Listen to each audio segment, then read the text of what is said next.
Let's do the intro again. Bro. Alright, in 3, 2. Okay. That's right. Yeah, depths. Okay, in 3, 2, 1.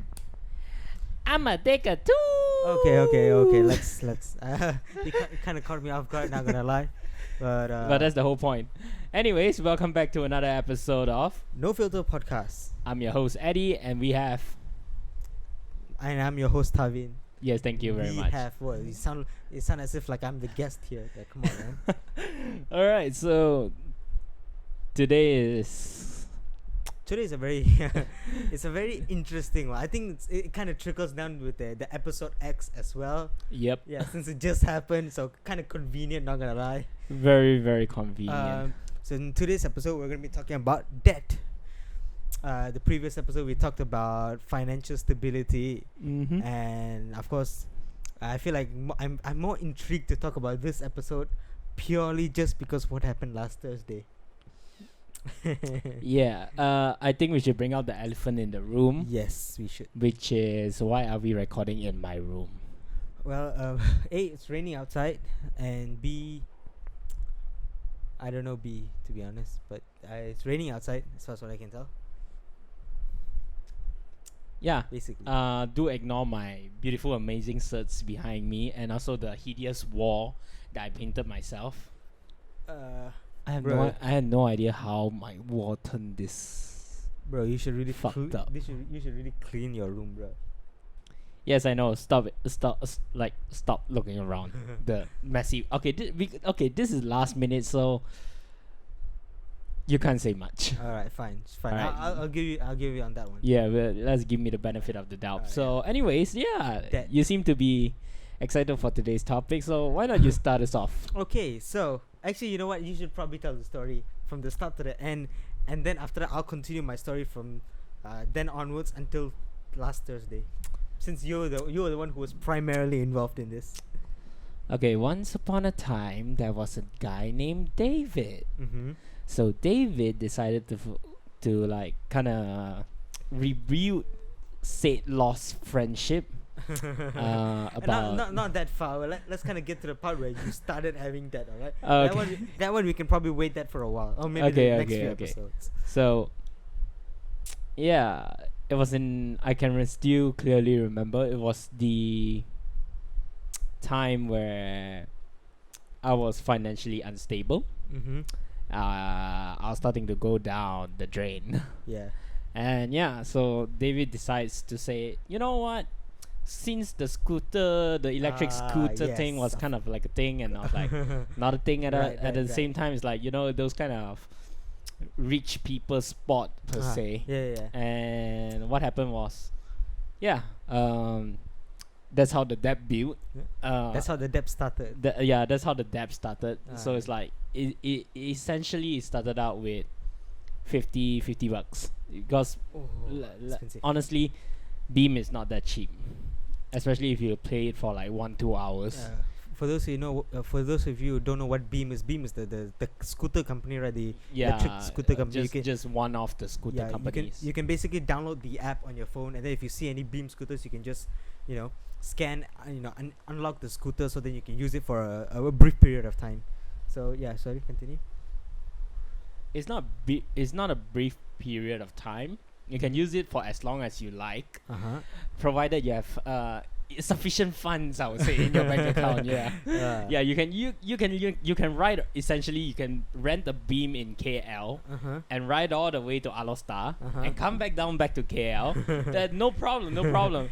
Maybe halfway you need to charge it or something like that, or you need to exchange for another But Beam. as long as you have the funds. As long as you have the funds and all those, Bro. everything is cool, everything is fine. I don't think it's quite safe to ride it from here all the way to fucking Perak Police and then come back down. I mean, yeah. It's just an illustration, Yeah. like, it's not just a temporary solution, It's like you can buy it. I mean, like, instead of renting, from Beam or from Trike or from any other scooter companies, You can just you buy can one. essentially buy yourself one for like 1.5, 1.6k, exactly. and then some of them come with a seat. Yeah. Conveniently, and then some go like top top mileage is around like 60 km an hour. Jesus, that's fast. Yeah. Beam, if I'm not mistaken, maxed out at 20 or around 30 something lah. But yeah, it's still it's going pretty fast, like motorbike speed already or electric bike speed. So okay, so what does the beam has to do with the debt? Can you explain us? So this beam, this was also kind of like the point where I was hanging out with David quite often. Yes, you're very on, sir. Every time we call you, just lari only. Yeah, because I have the tendency of not staying at home, and you know, these are playing through the speakers. Yes, I don't. yes. Yeah, and you know, outside, you know, my family, I don't want them to hear it. But by the time I was like, yeah, I don't really like to stay at home, so it's like whenever someone calls me out, I'll be like, yeah, let's go. One thing I didn't take into account was money. Yes. And also David's money. David's money is like FU money, you know. At this Yeah, he has the spending power, as we all say. Yes. To like the illustration I give just now, he can rent a beam in KL and ride all the way to Alostar. For me, I can rent a beam in KL, and at max ride it to KLCC. And that's like less than a kilometer away. And yeah, so it was quite frequent. Like within 1 week, we rode beam like around 2 to 3 times. Jesus. And each time was like anywhere between the ballpark figure of 25 to 50 ringgit. So just on beam alone, the amount of debt I had was around 150. Which is the money that you owed David, like because David paid for your beam. Yeah. Basically, okay. So that's how it started. At that point, I was still stupid. I was like, yeah, money will come in somewhat, some way. I thought I was stable. You know, that's the most dangerous thing about being in debt. You think you're stable. You think you're able to pay off the loans and whatever. And stupidity always leads to somewhere. And yeah, at the same time of playing with beam, gunting was another thing. Late night gunting trips up to the mountain gunting, just for fresh air in 1 or 2 a.m. or 3 a.m. in the morning. Sometimes we come down the mountain, it's like 5 a.m. in the morning already. And this is one thing about David, he doesn't really tell you his plan. It's like sometimes you just go out for mamak, suddenly it's like gunting mo. Very very impromptu. Yeah, impromptu, yes, exactly. And the best part about it is that he just say go. And at that time he was like fetching me and all. So I was like, I can't say no. Even if I say no, he'll be like, yeah, you're sitting in my car, no choice. You caught shotgun, not my problem. So it's like, yeah, you're kind of forced to go either way. And yeah, when you go, he's like, yeah, just go only, you know. We go up, have some cold air, chill, you know, breathe in some fresh air, you know. KL air is like terrible and fucked up. So I was like, okay, fine, you know, it's in the middle of the day, so why not, you know, just like, you know, chill lah, you know, go there, enjoy cold weather. I haven't traveled abroad for I don't know how long. So having some cold weather was a change.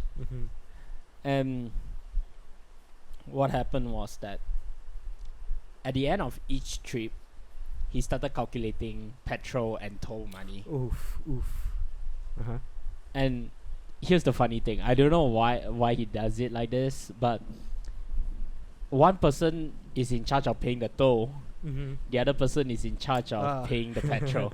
Okay, kind of unimbalanced, I would say. Yeah, it's very unimbalanced, especially for his stupid rich ass ability to pay for RON 97. Oh yeah, of course. Which is around 4 ringgit and I mean, X amount of currently cents. it's 4 ringgit. Yeah, back in the time it's still like 3 ringgit something, right? Yeah, 3 ringgit something. Yeah, it's still like motherfucking expensive. Okay, RON 95 costs 2 ringgit and 5 cents. Yep. Cheaper than your mom last night. like, and then one thing about him, he's like always pump full tank. So let's say if his car is really low, bye bye money, bye bye. And yeah, he just, let's say me, Shao, and David go up. It's either one of us is going to pay for the toll, one of us is going to pay for the petrol. And at that point, it's like, toll, please. I can afford toll somehow, somewhat. But somehow, David doesn't listen to what I say. Until recently. That is surprising. Recently, but we'll get to that. We'll get to that in a second. Yeah. Then from the 150, with all the gun things and all those, shit just adds up. Some of it was added up consciously, where I know my spending. Like, let's say he brought us up to a theme park, and I spent some food there. I had the money, I just didn't want to repay him at that time. But then I was like, yeah, I kind of forgotten to pay him back the next day. And yeah, that just rolled into debt. And from there, where it snowballed lah. And then the unconscious part is, after the Genting theme park thing, he started to collect like petrol and toll money. I was like scratching my head like, what the fuck, bitch? No. So basically, like, he didn't tell you lah. It's like he say it's like, it's more or less like you have to figure it out lah. Basically. Yeah, you have to figure it out. Like, expect the unexpected. That's your job, not my job. And yeah, so that's how it snowballed to like around $275, $300, rounding off. Have you ever tried saying no when you realized that your debt was kind of snowballing to David? It was until the very last minute lah. That was like kind of too late. And it's like, what drew the last straw was that when I started to realize I can't pay for shit. And yeah, that's where you came in. Yes. So your story. Okay, before we go into my story lah, I just want to ask, do you think that David leveraged you because of your debt? As in, like, calling you out, potentially maybe giving you more debt just so he can keep his I wouldn't say friendship lah, more or less like lapdog companion wise going, because he knows that you owe him, and then the only way he can keep you by his side for a brief amount of period is by having that debt. Do you think that would have been the case? Yeah, I think so. And then I think everyone would do the same. It's not just David alone. I think I would do the same if you were owing me money, and you would do the same if I was owing you money. I mean, I don't. I mean, it's of course there's always the rare 1%, but I'm talking about the 99% that is like, everyone will leverage you in some way or somewhat. So it's like they'll leverage on the guilt, they'll leverage on the amount you owe and stuff like that. But of course, the rare 1% like you and JJ, is different. It's like everything is fine now. I mean, we all understand each other. We know in what position we're coming from. At least to say that we don't really force you to pay up soon, but we expect at least if you can't pay for this one, pay, next month. And do you think that David pressured you into paying it, or he more or less like threatened in any sort of way?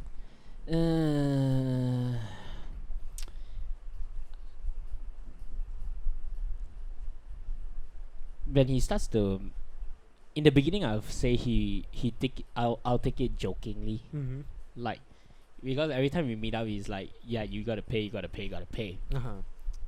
It's like, you still owe me this, still owe me that, you still want to be this G-by person. It's like, at first it's like, yeah lah, okay lah, everyone understands lah, like, okay, it's like a joke. But the more times he say it, and the more times we hang out, that's where I start to feel that the situation is starting to change lah. Yeah. Hi, your side.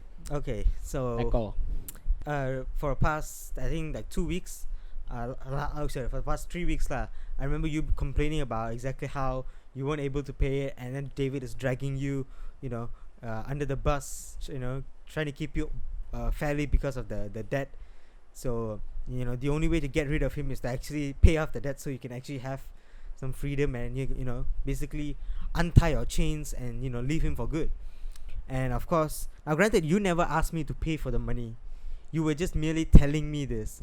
and Yeah. but the decision was basically was not loosely it was mostly made by myself. However, I did think a lot about it, and I think the first person I told was definitely Shao. And Choyang. Actually, I told Shao first, and then me and Choyang. Actually, Choyang was the one who mentioned it to me. Gave me a suggestion, but I was the one. Choyang. Reviews are gonna go up a bit.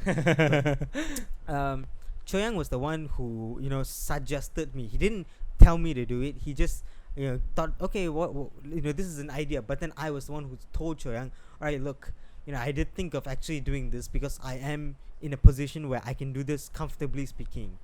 So, of course, that also meant that we also need to have some sort of conditions with it.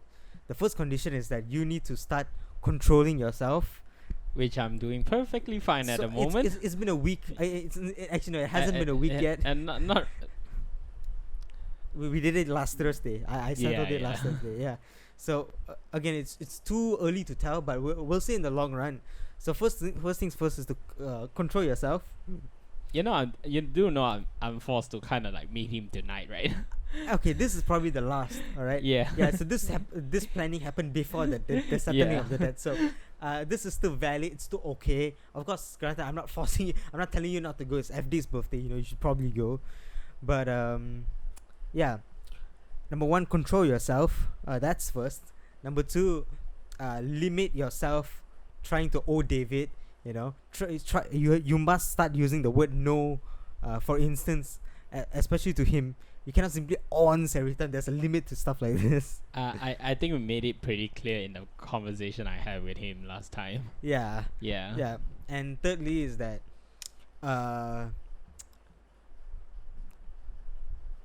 don't control yourself. Don't owe him anything. Say no. And then the third thing, just avoid him as much as you can. If you think that that you'll fall into that rat hole again, and then he's just gonna start the same cycle again and again. Attitude wise, well, it's not just that, but at the same time, his attitude and the debt thing just kind of what spiraled you into depression, I would say, right? Yeah. Yeah.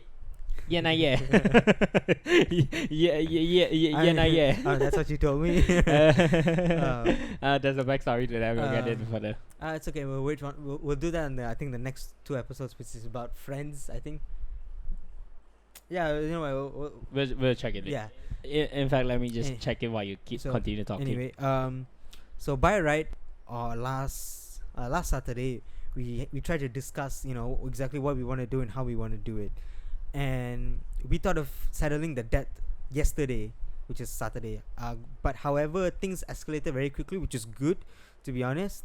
Last Monday, you called David and you told him about the debt and you wanted to settle it. Granted, he was saying a lot of sweet words, saying that, you don't need to pay lump sum. You can just pay one by one. Like, I understand the situation. Honestly, depending on who's listening to that, I personally don't believe that sweet talk that David's giving. But then again, I cannot simply judge people. I'm judging him based on my own experience. But who knows lah? I'm not an expert. The funny thing is that the amount of sweet talk he gave, it's like his attitude 180 change, 360 change. It's like suddenly is this tame and calm person. It's like I have never seen this side of him before. Like I don't know where is that coming from. So I was like expecting to go on full on war with him. Yeah, same. Like on the phone, I'm not mentally prepared to handle such situations. So of course I called in backup. Yeah, trash show as we say, show. Yes. Call him backup to kind of dial in on the situation, as also to give input at the same time, and also to make sure I don't say the wrong fucking words, because typing out something and speaking out is two different things. It's like you can type all you want, and your text can be as monotonous as possible. It's very expressionless, Yeah, and then if you talk it out, of course, in the heat of the moment, your emotions will come into play. Yeah. And of course, if you don't keep your cool, you'll be fucked. Yep.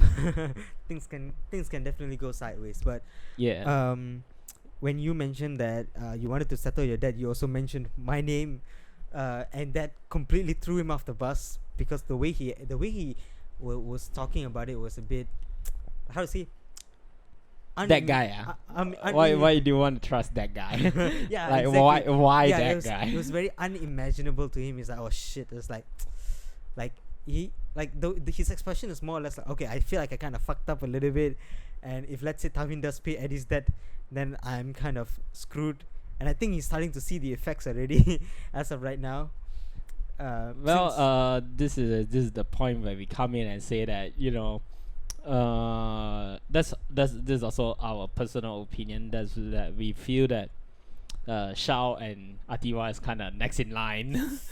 Not in terms of depths lah, but in terms of hanging out. Yeah, Because I'm starting to distance myself, and of course the next best thing or the next of close, kin. the next of kin per se, is at the moment I see is Shao. I'm pretty sure it's Shao. I'm pretty sure it's a definitely Shao too.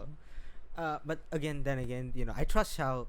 Whatever he's doing, I'm pretty sure he's doing knowingly. So, you know, I don't think I have anything to say about that. Which brings me to the next point. Shao, remember what I said in the car on the way from Ipoh up to KL. Oh yeah, I remember that one. Actually, anyway, we're going a little bit too far. Let's kind of jump back to that. Yes. Okay. So you told him on Monday that you will settle the debt within the week, and of course, you know, you were able to get his account number and everything. And by Thursday, which was the 12th of May, I settled your debt. 300 ringgit. It's not a very actually it was 295, right, or 297. 297, but we rounded off. You know, give him 3 ringgit extra processing fee lah. You know, interest. You gotta give interest, yeah. Yeah. So I paid off your debt, 300 ringgit, which is not a very, it's not a small amount. Okay, 300 ringgit. That's kind of a lot of amount. Granted, I mean, some people were also criticizing me, saying that, oh, you know, you're not, because my car, I had an accident about a month ago. Ding dong bell. And one of my friends told me, hey, you're not willing to spend money on your car, but you're willing to spend money on your friend. I'm like, yeah, man, like, that's what friends do at the end of the day, you know. True friendship right there. We'll get into that in season 2. Honestly, I'm not gonna lie, I am pretty annoyed by it, the fact that, you know, I paid, but still, that is part of the that is part of the agreement that I made. So I was like, okay, you know what, let me just pay it off. You know, it'll get him off your back, you know, and it'll just make your life so much better. If I can do it, I might as well lah. You know, my car, you know, runs perfectly fine. It's just one headlight. You know, it doesn't gonna cost me that much. And anyone wants to buy his car, is listed on car list right now. Yep. It's for sale. It's going cheap. Honestly, the amount of repairs he has done to the car, bro, it's tip top, bro. Tip top. Yeah. Don't need to worry. You know, it's just one broken headlight. Of course, before I sell it, I'm gonna replace the headlight lah. Yeah, of course. We'll replace it with the original glass. Yeah, but again, I'm not very urgent on selling it. But again, we'll talk about that some other time. But basically, I settled your debt, and of course, David did text me saying that, oh, you know, you didn't want me to, you know, pay it one lump sum and shit. And he also texted me. He also said the same thing. Yeah. I'm like, yeah. But I think the one thing that threw him off the bus even more is the fact that you told him that you don't have to pay me back. And of course that is true. You're not gonna pay me back, which is okay. I fully accept that. You know, after this, Tawin is gonna have an under table agreement, be like, pay me back my fucking cash, boy. But of course, I think like now he's a little bit, how to say, he's screwed mentally. At the same time, he's trying to process the whole thing, bro. He also like pushing kepala here there. You know, I'm pretty sure he's like at a nightclub, fucking drunk, and he's like, I mean, he doesn't drink, so surprisingly, he doesn't drink. I know, right? Quite interesting, but I don't know. Actually, I think tonight will be quite interesting for you because you're gonna go see him. And you know the best part? According to FD, there's like 20 to 30 people, and it's like 3 different group of friends. So I'm kind of like the third group, and inside the third group there's only 3 people. You, Shao, and David. Yeah. So I'm, you know, in my mind I'm like processing, how is this shit gonna go down? I cannot imagine, you know. It's like I'm just sitting at the table, be like, hi. You can't have to see that at the end of the day. No, at the end of the day, maybe I tell FD like, here's your gift. I'll take some food. I'll go back to my car and see if anything. Just you know, call me, text me. Then I'll come back out. Then when we're done, I go back to the car. And then when it's time to leave, ciao everyone, ciao Bella. Yeah. That's interesting. So but yeah, that. In points, what can we summarize this into? First of all, definitely don't go into debt. Yes, of course. Of course, there is good and bad debt lah. Like for example, good debt is like you invest in property, you take out loan, and then you rent it out. That is kind of good debt because you're building your wealth along the way.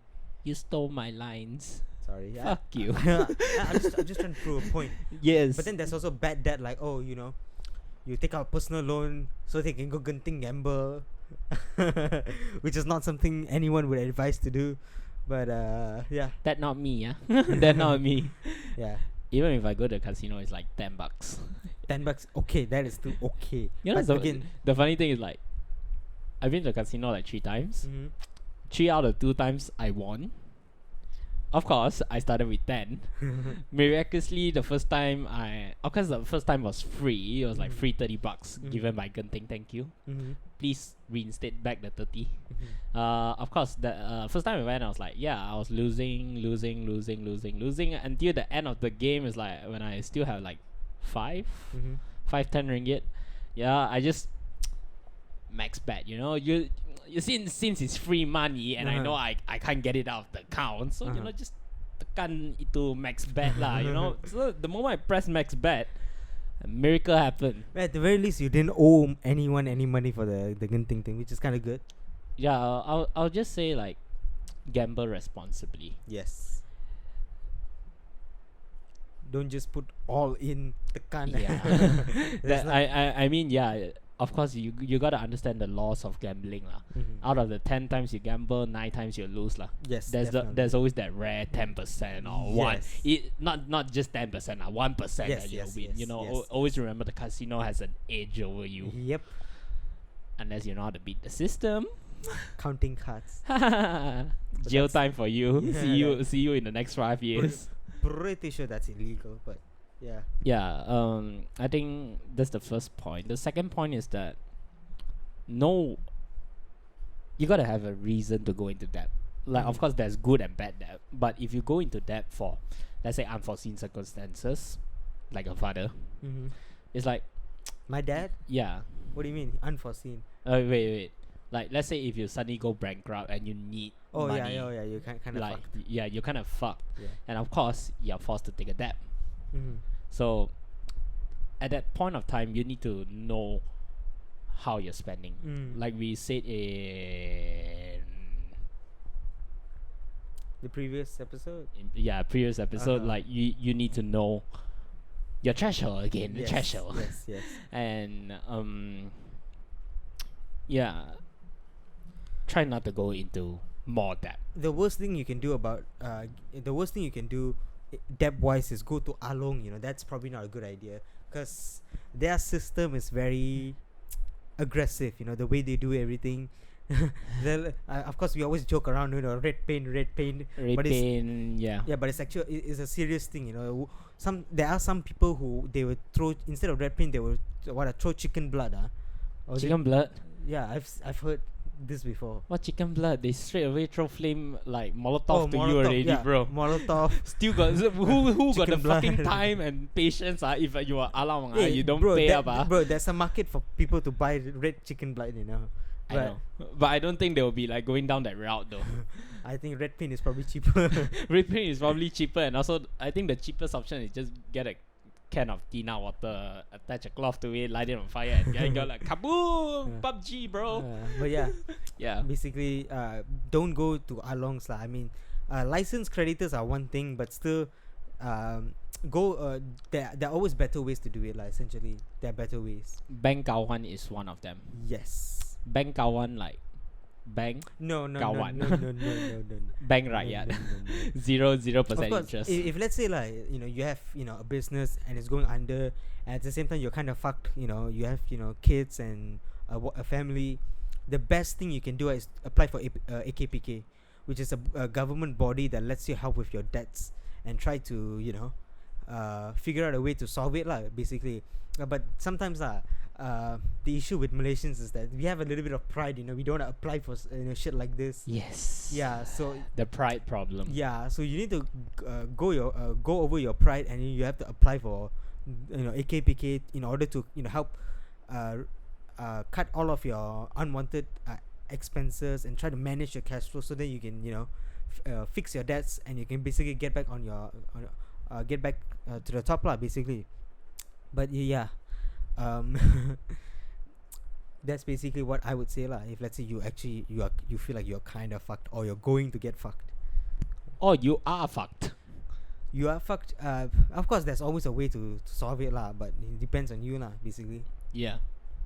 If you're working, it's still fine lah. Okay, if you're working, you still have cash flow, but you're in serious debt.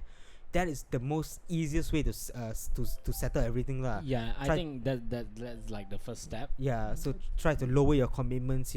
Like whatever car you have or asset you have. Like for example, if let's say you have a mortgage and a house, you can basically, like, how to say, chaga your house, or basically like what do you call it? In English, there's a word I still can't remember. But basically, you can either refinance it, or you can just give your house as a collateral. It means to get like a loan from the bank, so then you can help settle all your debts. Then once you settle all your debt, you only have that one extra debt, which is the house that you were able to use as collateral to get a loan. That is one interesting way that you can do to kind of keep you on the float. But of course, at the end of the day, that is still debt lah. And of course, there are other ways you can try to lower your expenses also, like no holidays, your food, don't go to the top end, like Jaya Grocer and all that. Go. Why?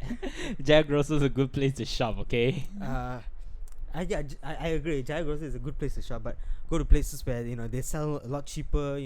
Your household items. Try to do your best to buy cheap stuff. It's okay to live poorly for the next 1 to 2 years, but if it means that you will financially recover and become stronger than you were before, then it's totally worth it, at least in my opinion. Yeah.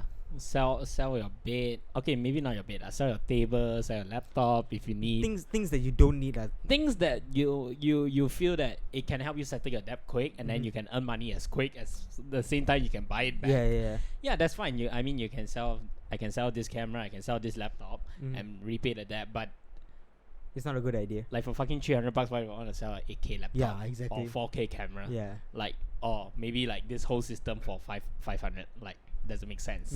So of course you got to sell sensibly. Yes. Not just like impulse selling. Or if you have like any gold or whatever, you can pawn it to the nearest pajak gadai, and then of course they will hold it for you lah, but then they'll give you the cash, and then you just pay off the interest, then you can take back your stuff lah, basically. Wow, professional, huh? Just what have you pajak before, bro? Not me, actually. No.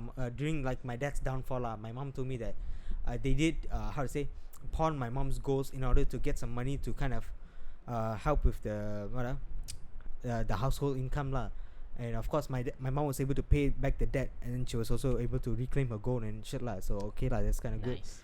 But yeah, that's where I get the experience from lah, basically. Cool. Anyone want to buy Tavin? He's worth 7 figures. Alive. According to him, I was like asking him one day, how much are you worth if I were to sell you? He said 7 figures. I was like, 7 figures? Okay, so which organ shall we start with? And he's like, yeah. my knowledge is worth more money than any fucking organs I have. I was like, sure, we'll use whatever intellectual knowledge you have, then we'll only sell off your organs. Cap. But yeah, let's see how long this is going for. 35 minutes. I mean, it's kind of a good talk, not gonna lie. Yeah. Yeah. I'll say this is one of the longest episodes we have so far. It's probably the most entertaining ones, because I don't actually feel bored, not gonna lie. But energetic is one way to put it. But basically, don't owe your friends. Definitely don't owe your friends who's very controlling, condescending, a piece of shit. If you have rich ass friends, like, know your limits with that. Yeah, exactly. It's like, how to say, if let's say you're how to say, if let's say you are B40, it's not. If let's say you're M20, and then you have T20 friends, you don't go play with the T20 friends. If you're M20, or is it M40? M something Basically. If you're M, don't go play with the T, because if you play with the T, you cannot compete with them like financially, like legit. Even to me also, like, because I, when I hung out with David, I was spending almost like, I think, $50 to $100 every week. Yep. That is more than what I was planning on saving. And also not to mention, if you're B40, Oh, don't like fucking hang out with the T20s. Yeah, because their expenses their expenses will outclass whatever even you're making. So again, know your limit. In situations like this, it's good to know friends like these, but it's never good to hang out with them every fucking day, knowing that they can just spend however they want without thinking. While you have to be very literal with your spending. Honestly. Yeah, there's no point in like kind of chasing trends, and also to hang out with these people to make you feel like you're above your own limit. Yeah, like there's no point. At the end of the day, it's like he's T20, you are still B40. Yeah, exactly. That you cannot run away from that. You can't run away from that unless like some way jackpot or somewhere, or through your legitimate business. Of course, we would like to emphasize legitimate business, and it takes off, and then you get upgraded to upgraded like B40. What is this? It sound like a financial plan, please upgrade yourself. From B40 you jump to M40. Okay lah, you got some spending limit, but just because you're M40 doesn't mean you need to bring your lifestyle to M40 lah. Try to conserve that money, and then you can uplift yourself from M40 to B20. T20. So like, you can be the richest man on earth, on planet, and live like a B40. Yeah, you can definitely. Actually, that's what a lot of millionaires are doing. But of course, in their spending terms, B40 lah, not our spending terms B40 Their spending term B40. Okay lah. I have estimated around $100 billion. To me, 1 million, 2 million, 5 million house is like B40 spending. To them, a small portion of that. It's like in a sack of rice. It's like that 5 million is just like 1 grain of rice. Yeah, exactly. So, but to us, it's like that's a lot. That's like 2 or 10 sacks of rice to us already. So of course lah, you gotta understand, if you are M40, I think it's M40 lah. M40. M40 or B40, your sack of rice is not that big. Yeah. So of course you're spending. In my suggestion, in my personal opinion, is that your sack of rice, spend it half a grain. Half a grain at a time. Mamak's the most affordable place. Like fucking hang out at the Mamak, bro. To me, I don't mind going Mamak once a week. Spending 3 ringgit, 350. That's okay with me. I got no problem. I got no problem going there every day. Every day. Feeding on 40 cents ice kosong, bro. I have no issues. Okay, I have issues going every day. But once a week, I'm totally cool with it. No problem. Yeah. Mamak food cheap though. It's very good. Except for PJ area. Oh, what are the kayu? Kayu, nasi kanda kayu, all those. That one, I think. Screw that, bro. Screw that. Actually, the food is there. It's nice. Yeah, the food is nice. To me, I think better go there like maybe once a month. I miss their ayam madu. Actually, I do kind of want to go there, but I think maybe next month we see how. Next month we're going for drive. Yeah. Well, there goes money. So, okay, financial plan now. Drives are nice, alright. I mean, Choyang will agree with you. I would rather spend like 90% of my income to spend on drives. Yes, I totally agree with him. You know what's funny? You, Atiwa, me, and Chaula, we both all say the same thing. When is the next drive? And then Choyang is already posting kepala. Wait, hold on. let's get this on our IG story, and then I'll just tag Choyang in this. Okay. All right, hold on. 1, 2, 3. Okay, so I think you, me, Choyang, and Atiwa. You, me, Atiwa, and Shah. We both all asked the same question to Choyang, which is when is gonna be the next draft. And Choyang also, he like very pusing kepala. He's like, this month confirm cannot. Maybe next month. And we're like, we want it this month if can this week. But I think the next draft is gonna be next month lah, obviously. Yeah, so this is our new episode exposing Choyang. Please do watch. Stay tuned. But yeah. So honestly, alright, you proceed. I post story. But yeah, all in all,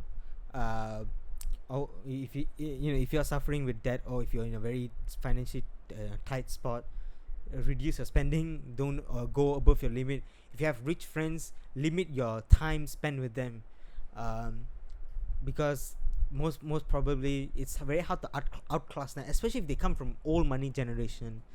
That is like they're very oblivious towards the B40 era, versus people who came from the ground up. They kind of very understand, very financially literate, and they exactly know, where their money is going, what their money is doing, and very conscious about their spending, versus people who are old money, where they're not very conscious at all, because everything is given to them, and whatever financial decision they make, the risk is very, very low compared to people like us, where it's very, very different. We live in a whole different world basically. So that is what I would say honestly. Continue. That's basically the point. Hold on.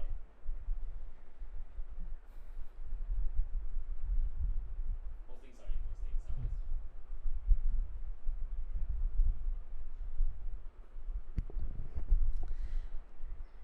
But yeah, I think this episode is gonna be by far the longest. So I think, trash show. Like I said, we should cut it there, and let's cut to the outro. So thank you so much for watching. Hope you guys found this video very informative or very interesting. I know. Okay, wait. Before we end it, shout out to Raymond. A loyal viewer. He's been watching our videos. And so also to Yuan Mei lah. Yuan Mei is more on the Hi, Yuan Mei. behind the scenes. It's like she don't really post or tag us on IG, but she does watch the videos. That's one fact. And also to maybe Hanson. Oh yeah, Hanson. Yeah, Hanson's also one. He did say you wanted to watch. The one question mark. Choyang first episode until the latest one also I haven't watched, so can't really give him credit. But except for his name, but we mention it in almost every episode. I think every episode we need to mention Choyang, because Choyang is such a intellectual person. Yes, I agree. But at the same time, we really need him to sit like here one day. Because he got a lot of points, and it's best to come out from his mouth instead of us taking the credit for him. We should give credit where credit is due. Yes. So I think that's it for all the shout outs. No sponsors today, sadly. Actually got thank you to me for my room. Yep. And this light over here. Yes. For Tavin's face. Your equipment. Yeah, my equipment. And do share this with your friends and family if you find it interesting or you find it insightful to them. Yep. Do leave a like, comment, and also subscribe. Yes, and of course most important thing, turn on your notifications, because we upload every Friday at 5 p.m. Unless it's special content, then it's Wednesday 5 p.m. But regardless of it, as long as it's 5 p.m, just do check our Instagram or our YouTube channel. Don't check our Spotify, because until now I still can't get that shit to work. Our socials are in the description down below. If you haven't already, do follow us there. Most importantly, my company's page. The Vertuso is a company. Yes. So self-brag, right? Yeah, self-brag. Alright, so thank you guys so much for watching, and hope to see you guys in the next video. Peace. Bye.